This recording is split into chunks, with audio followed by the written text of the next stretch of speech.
Hello guys, నేను Milky. Last mini వ్లాగ్లో ఒక ఈవెంట్కి వెళ్ళానని చెప్పాను కదా. అదే భక్తి టీవీ వాళ్ళు కండక్ట్ చేసిన కోటి దీపోత్సవం అనమాట. అసలు క్రౌడ్ అయితే నెక్స్ట్ లెవెల్ ఉన్నారు. ఇంకా మండే క్రౌడ్ ఎలా ఉంటుందో అసలు ఊహించక్కర్లేదు.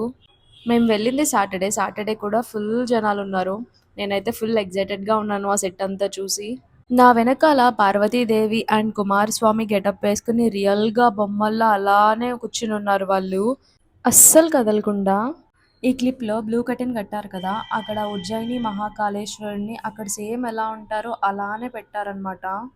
మేము వెళ్ళిండే సీఎం రేవంత్ రెడ్డి గారి బర్త్‌డే అనమాట. సో, ఆయన అక్కడికి విజిట్ చేశారు. నెక్స్ట్ స్టార్ట్ అయింది ఉజ్జయిని మహాకాళేశ్వరుడికి భస్మాభిషేకం చేశారు. ఎంత బావుందంటే 2 కళ్ళు సరిపోలేదు చూడనీకి.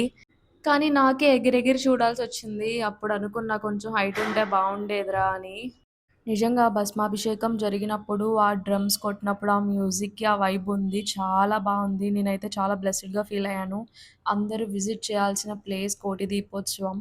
హైదరాబాద్‌లో ఉన్న వాళ్ళు విజిట్ చేయడానికి ట్రై చేయండి. That's it for this mini vlog. Love you guys. Bye.